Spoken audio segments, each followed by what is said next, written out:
Should the death penalty be abolished? Hi everyone, today I'd like to discuss one of the most controversial issues in criminal justice. Should the death penalty be abolished? The death penalty has existed for centuries and is still used in some countries today. Supporters argue that it is a necessary punishment for the most serious crimes such as murder or terrorism.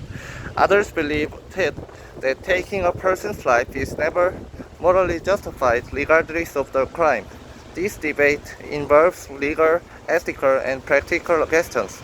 Supporters of capital punishment often begin with the principle of justice. They argue that people who intentionally take another person's life deserve the most severe punishment available.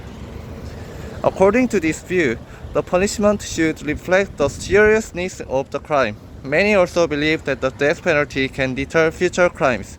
If potential offenders know that certain crimes may result in execution, they may be less likely to commit them.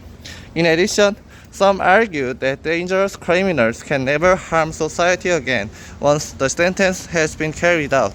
However, opponents challenge this argument. First, they point to the possibility of wrongful convictions. No legal system is perfect. Throughout history, people have been sentenced to death and later proven innocent through new evidence or advances in forensic science. Unlike imprisonment, an execution cannot be reversed.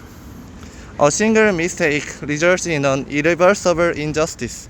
Second, many researchers argue that there is little convincing evidence that the death penalty deters crime more effectively than life imprisonment.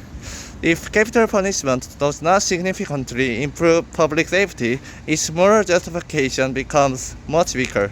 There is also an ethical argument. Some believe that the government should never intentionally take human life, even in response to a serious crime. They argue that respect for human dignity should apply to every person, including criminals. Others respond that protecting the dignity of victims and their families is equally important. In my opinion, the strongest argument against the death penalty is the possibility of irreversible error. A justice system should always strive to correct its mistakes. Life imprisonment allows wrongfully convicted individuals to be released if new evidence emerges. Execution does not. For this reason, I believe that protecting innocent people from irreversible punishment should be a fundamental principle of criminal justice. Ultimately, this debate reflects a deeper philosophical question. Should justice focus primarily on giving offenders the punishment they deserve, or should it prioritize protecting human lives and preventing irreversible injustice? So here's my question for you. Do you think the death penalty should remain available for the most serious crimes, or should it be abolished completely? I'd love to hear your thoughts. Thanks for listening. See you next time.